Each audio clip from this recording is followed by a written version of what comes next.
जय हिंद। स्वागत है आपको अपनी केमिस्ट्री के क्लास में। चैप्टर हमारा चल रहा था रासायनिक अभिक्रिया एवं समीकरण। 90% स्टूडेंट को जो दहन और ज्वाला समझ में नहीं आता है, तो चलिए हम चैप्टर को शुरू करते हैं। चलिए सबसे पहले हम दहन को समझ लेते हैं कि दहन क्या होता है। देखिए यहाँ ध्यान से कह रहा है कि दहन जब कोई पदार्थ है ऑक्सीजन की उपस्थिति में जलकर ऊष्मा और प्रकाश उत्पन्न करता है तो जलने की इस क्रिया को हम दहन बोलते हैं।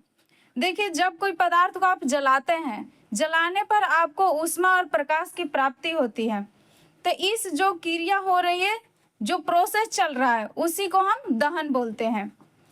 तो जब कोई पदार्थ ऑक्सीजन की उपस्थिति में जलकर ऊष्मा और प्रकाश उत्पन्न करती है, तो जलने की इस क्रिया को हम दहन कहते हैं।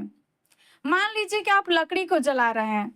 आप जब लकड़ी को जलाएं तो आपको ऊष्मा और प्रकाश मिला, तो वह प्रोसेस क्या कहलाएगा? दहन कहलाएगा। तो आप एग्जाम्पल के थ्रू यहाँ समझ लीजिए। देखिए यहाँ ये है आपके पास कार्बन और यहाँ है ऑक्सीजन। जब आप कार्बन को ऑक्सीजन की उपस्थिति में जलाइएगा तो आपको कार्बन डाइऑक्साइड मिलेगा। तो ये प्रोसेस जो हुआ, कार्बन को ऑक्सीजन की उपस्थिति में जलाया गया, तो ये प्रोसेस जो चला यही आपका दहन हुआ। तो आपको भी पता है कि किसी चीज को जलाने के लिए हम ऑक्सीजन की जरूरत होती है। तो यही बोला है कि आप जब पदार्थ को ऑक्सीजन की उपस्थिति में जलाइएगा, तो जलने के बाद वह अगर ऊष्मा और प्रकाश दे रहा है, तो यह प्रोसेस क्या कहलाएगा? दहन कहलाएगा। चलिए हम दहन का अपोषक को समझ लेते हैं कि कौन सा चीज है जो दहन का अपोषक है। तो यहाँ आप ध्यान से देखिए कि दहन का अपोषक कौन सा है। कह रहा है कि जो पदार्थ दहन की क्रिया में सहायक नहीं होती है, मतलब सहायता नहीं करती है। जब आप किसी को चीज को जला रहे हैं, मान लीजिए लकड़ी जला रहे हैं, और जो चीज आपको सहायता नहीं कर रही है जलाने के लिए तो उसे दहन का अपोषक कहते हैं। यहाँ आप एग्जाम्पल में CO2 को रख सकते हैं। ये CO2 जो है, जो कार्बन डाइऑक्साइड, आपको पता है ये क्या होता है? दहन का अपोषक होता है। आप किसी चीज को जला रहे हैं और वहाँ कार्बन डाइऑक्साइड गैस अगर आ गई तो वह उसे बुझा देगी, तो यही है दहन का अपोषक। CO2 आपका एग्जाम्पल हुआ। चलिए हम आगे समझते हैं। सबसे पहले समझिए कि अब ज्वलन ताप क्या होता है। देखिए यहाँ ज्वलन ताप को जिस न्यूनतम ताप पर पहुंचकर कोई पदार्थ जलना प्रारंभ करता है, उसे उस पदार्थ का ज्वलन ताप कहते हैं। मान लीजिए कि आप किसी चीज को जला रहे हैं, आप लकड़ी को जलाइए, कागज को जलाइए या और सारी चीजों को जला के देखिए, सभी चीज का ज्वलन ताप अलग अलग होती है। ऐसा नहीं है कि सब चीज का ज्वलन ताप एक होगी। जैसे आप लकड़ी को जलाते हैं तो लेट से आग पकड़ता है, उसे टाइम लगता है जलने में, लेकिन जैसे आप कागज को जलाने लगे तो आग तुरंत पकड़ लेता है और कागज तुरंत जल जाती है। इसी तरह से और चीजें आप इसमें जला के देख सकते हैं कि कौन कौन से चीजें को कितना ज्वलन ताप चाहिए।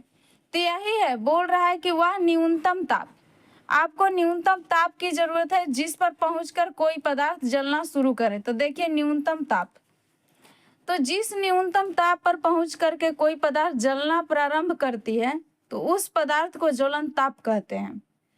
सिंपल सी बात है। आप एग्जाम्पल को ध्यान में रखिएगा, सारा आपको समझ में आ जाएगा कि कहाँ पड़ी क्या चीज हो रहा है। तो यहाँ पड़ी ज्वलन ताप, देख लिया आप। देखिए अब दहन के लिए आवश्यक शर्तें। दहन के लिए आवश्यक शर्तें क्या क्या है? तो आपको यहाँ ध्यान देना होगा कि दहन के लिए 3 आवश्यक शर्तें हैं। पहला में आप ध्यान दीजिए, कह रहा है कि दहनशील पदार्थ की उपस्थिति।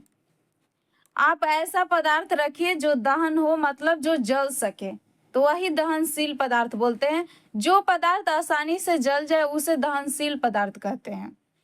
सेकंड है हमारा दहन के लिए पोषक पदार्थ की उपस्थिति। आपने दहन के लिए अपोषक पहले देखा, तो पहले आपको पता चल गया होगा कि जो कार्बन डाइऑक्साइड है दहन के लिए अपोषक पदार्थ है। मतलब वो जैसे उपस्थित होगा कोई चीज जलना बंद कर देगा, जैसे धुआं देने लगेगा। लेकिन यहाँ कह रहा है कि दहन के लिए आपको पोषक पदार्थ चाहिए, मतलब जो दहन में मदद करे। तो आप मदद के रूप में यहाँ क्या रख सकते हैं? तो आप आराम से यहाँ पर ही रख लीजिए O2, क्योंकि सबसे ही बेहतर है। ऑक्सीजन को जैसे रखिएगा, जलाते वक्त आप पूरा तरह से ऑक्सीजन आपके पास अवेलेबल है, तो कोई चीजें अच्छी तरह से जलेगी। तो वही होता है दहन के लिए पोषक पदार्थ, वही पदार्थ जो आपको दहन में मदद करे। तो ये हुई। आगे है आपका ज्वलन ताप की प्राप्ति। तो वही ज्वलन ताप है जो आपको हमने समझाया। तो आप देख लीजिए, ज्वलन ताप मतलब आप लकड़ी में आग लगाइए। जैसे आप लकड़ी में आग लगाएंगे तो सोचिएगा कि तुरंत हमारी लकड़ी में आग लग जाए और जल जाए, ऐसा नहीं होगा। जब तक उसको मैक्सिमम, उसका मिनिमम ताप तक पहुंचा नहीं देते हैं, जब तक लकड़ी हीट नहीं होती है, उससे भाप नहीं बनने लगते हैं, तब तक आपको लकड़ी जल नहीं सकती है। तो वही है ज्वलन ताप, मतलब आपको उतना तक ले जाना है जहां पहुंच करके पदार्थ जलने लगे।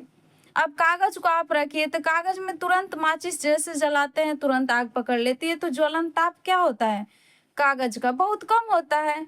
इसी तरह आप यहाँ लकड़ी रख के देख लीजिए, गोईठा या उपला रख के देखिए, और बहुत सारी चीजें आप जला के चेक कर सकते हैं।